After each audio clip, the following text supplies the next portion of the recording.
ये एक ऐसी कहानी है जिसमें पति और पत्नी एक दूसरे को बहुत प्यार करते हैं।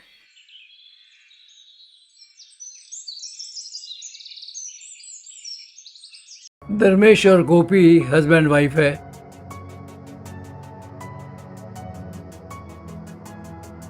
हस्बैंड धर्मेश गोपी की बहुत ख्याल रखता है, जल्दी उठता है, खुद चाय बनाता है और उसको चाय दे के उठाता है। एक दूसरे को बहुत प्यार करते हैं।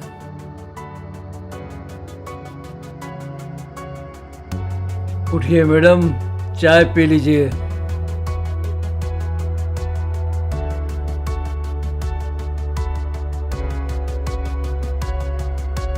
गोपी कहती है कि अपने को शादी करके 6 साल हो गए, लेकिन रोज मुझे चाय पिलाने का क्रम आपका कभी टूटा नहीं। धर्मेश कहता है कि ये मेरा क्रम नहीं, ये मेरा प्यार है और मेरे प्यार की तौहीन मत करो।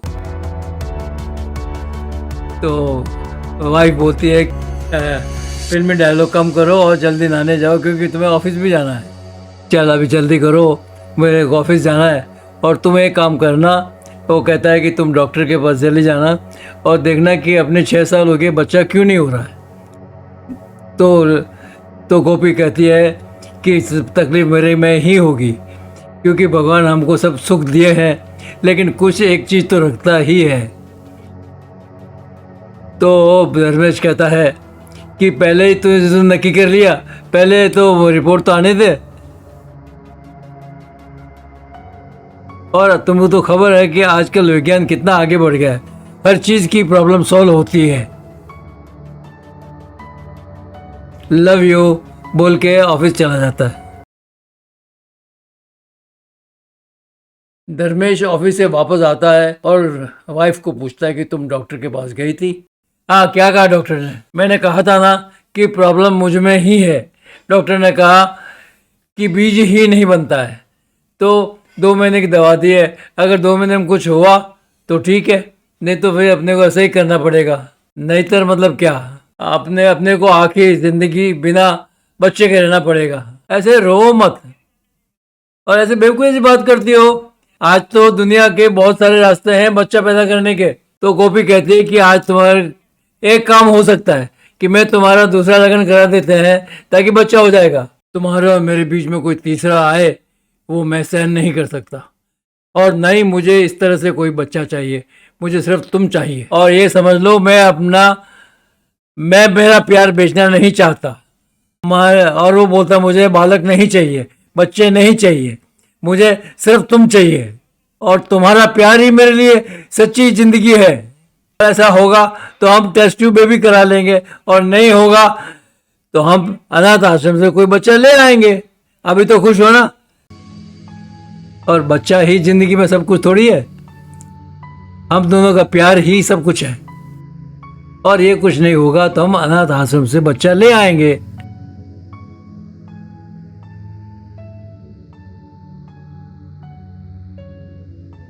वही सुबह चाय बनाता है, चाय पिलाता है और चाय बना के गोपी को उठाता है।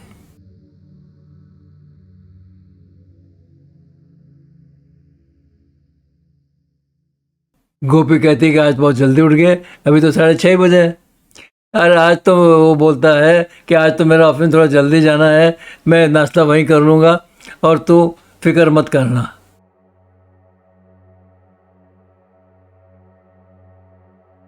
नाश्ता मैं बाहर ही कर लूँगा।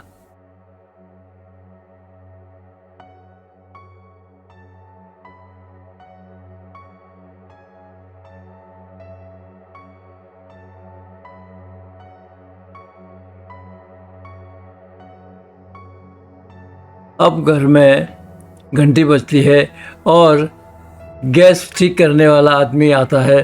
तो कहते हैं आइए देख लो, आप गैस देख लो।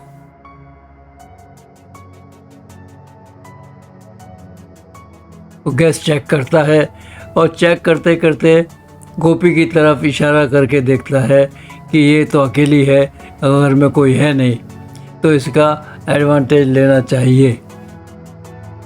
तो गैस को ठीक करता रहता है और बार बार गोपी को देखता रहता है, क्योंकि उसके मन में खोट आ चुकी है।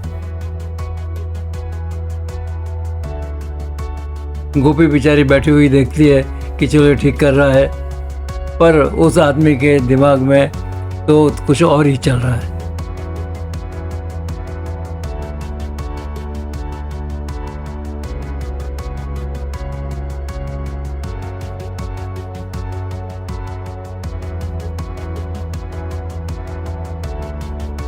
और वो मौका पाकर गोपी को पकड़ लेता है और रूम में ले जाके बंद करता है, और उसके साथ में वो रेप करता है, और रेप करके बाहर निकल के अपना सामान लेके भाग जाता है।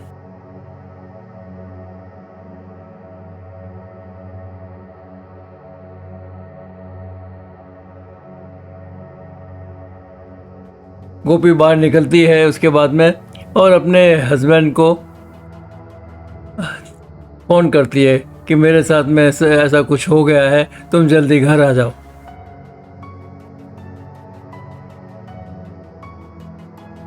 वो बहुत परेशान है बेचारी, हस्बैंड को बुलाती है। धर्मेश आता और पूछता हुआ क्या, ऐसे क्या? तो गोपी बोलती है कि मेरे साथ में वो जो आया था गैस चेक करने के लिए, उस आदमी ने मेरे साथ में गलत काम किया और मैं मजबूर थी, मैं कुछ नहीं कर सकी और उसने मेरे साथ में ये कर दिया। चलो अपन पुलिस स्टेशन चलते हैं और उसकी कंप्लेंट करते हैं। लेकिन धर्मेश कहता है कि अगर हम पुलिस स्टेशन जाएंगे तो हमारी बदनामी हो जाएगी, या सोसाइटी में सब लोग तुम्हें देखकर अजीब अजीब तरह से देखेंगे, इससे ये अपना कैरेक्टर ख़राब हो जाएगा। हम एक दूसरे के लिए बने हुए हैं तो हम तो उसमें रहेंगे, उसको भूल जाओ, समझ लो कि एक बुरा सपना आया था और हमारे उस सपने को भूल जाना ही अच्छा है। और उसमें बदनामी अलग होगी, अपनी पुलिस में जाएंगे तो बदनामी बहुत होगी, इसलिए पुलिस में नहीं जाते हैं। गोपी कहती है अगर अपन उनके साथ में ऐसा कुछ नहीं करेंगे तो इनकी हिम्मत बढ़ जाएगी, वो किसी और के साथ भी यही काम करेंगे। तो धर्मेश समझाता है कि वो तो ठीक है, तुम सही कहती हो, लेकिन अपन अपनी बदनामी का ध्यान रखना हमको ज़्यादा ज़रूरी है, इसलिए पुलिस स्टेशन नहीं जाना चाहिए।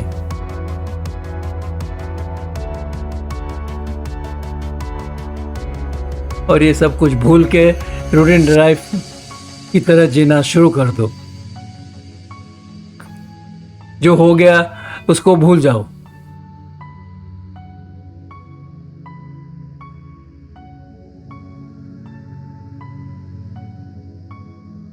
अभी इसके बाद गोपी बहुत परेशान रहती है कि मेरे साथ ऐसा क्यों हुआ।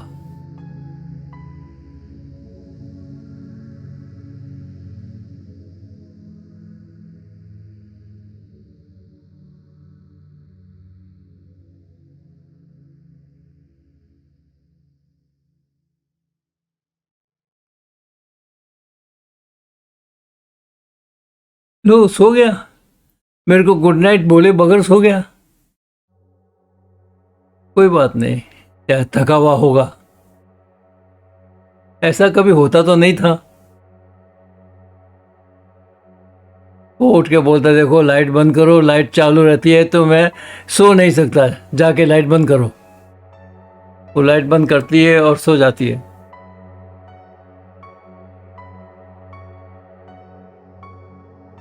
दूसरे दिन वो उठता है,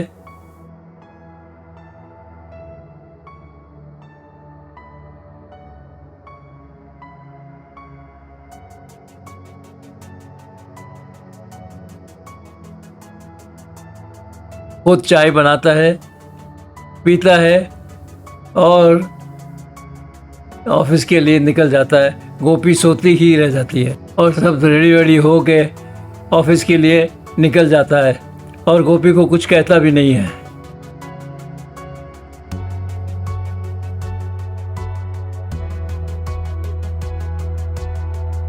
नींद खुलती है तो देखती है कि धर्मेश है ही नहीं। अरे यार ये कैसे हुआ, रोज तो मुझे चाय पिला के जाता है, आज वो कुछ बोले बगैर ही चला गया। सब जगह ढूंढती है और उसको फील होता है कि कुछ समथिंग इज रॉन्ग समवेयर। देखती है कि चाय पी है, चाय बनी है, चाय पी के चला गया और मुझे पूछा तक नहीं।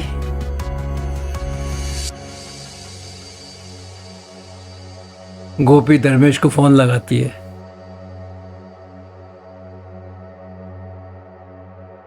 तो कहती है कि तुम नाश्ता किए बगैर ही चले गए और मुझे कहा भी नहीं।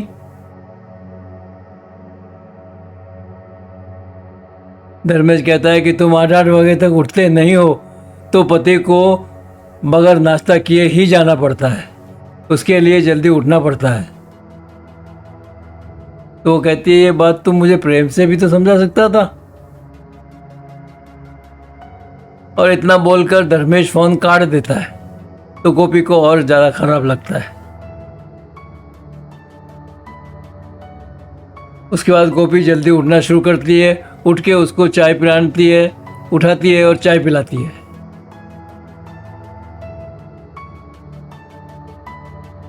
पर उसका एटीट्यूड जो है वो पहले जैसा नहीं होता है।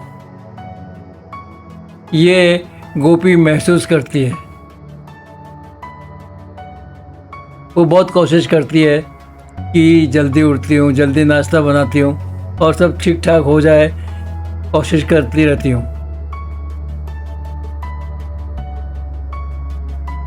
वो फिर धर्मेश को फ़ोन करती है और धर्मेश फ़ोन को काट देता है। फिर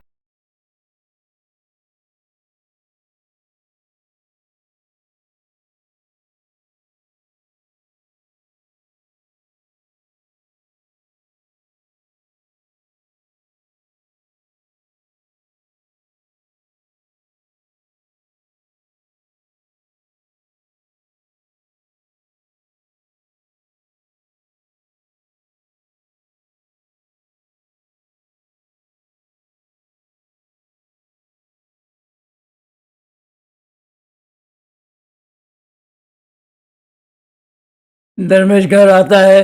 गोपी पहले की तरह उसे पानी पिलाने की आती है और सोचती है कि शायद ये ठीक हो गया होगा।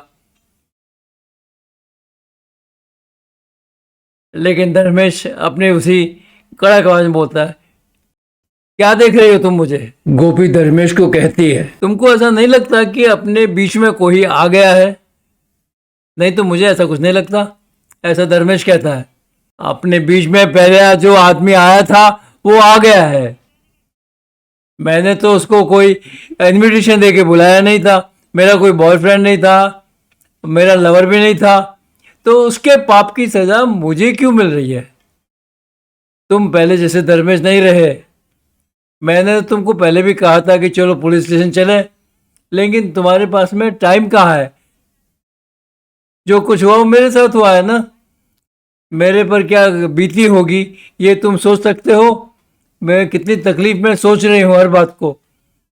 तुमको तो अपना वही कि मेरी पत्नी के साथ में ऐसा कुछ किया कि वो पवित्र थी जो अब पवित्र हो गई है। कितना अच्छा सुखी संसार था, पहले तो बालक से वंचित रखा अपने को और अब जो प्यार था उसको भी ले लिया। हे भगवान, एक साथ सब ये दुख दे दे प्लीज़, ताकि मैं ये सब दुख सहन करके तेरे पास आ जाऊं। ये बात सब सुन के धर्मेश को बहुत फील होता है और वो गोपी से माफ़ी मांगता है कि प्लीज़ गोपी मुझे माफ़ कर दे, मुझे इतनी प्यार करने वाली बीवी के साथ में ऐसा कुछ नहीं करना चाहिए था। भगवान मुझे माफ़ कर देना, गोपी तू भी मुझे माफ़ कर देना प्लीज़। मैं आज के बाद में अपने आप को पहले जैसा ही बना के रहूँगा। गलती तुम्हारी नहीं, गलती मेरी है और मैं तुम्हारे साथ में पहले से ज़्यादा प्यार करूँगा। Please love me, I love you. इसके बाद धर्मेश रियलाइज़ करता है कि मेरी पत्नी मुझे कितना प्यार करती थी और कर रही है। फिर वो दोनों आपस में पहले जैसे हो जाते हैं और हर आदमी को यही सोचना चाहिए कि इसमें उसकी बीवी की कोई गलती नहीं। ये एक इंसिडेंस था जो निकल गया। हम पति पत्नी एकदम एक दूसरे के लिए बने हैं और एक दूसरे के लिए ही रहने चाहिए। इस कहानी से हमें ये सीख मिलती है कि दो प्यार करने वाले हमेशा प्यार करते रहना चाहिए और एक दूसरे पे विश्वास रखना चाहिए।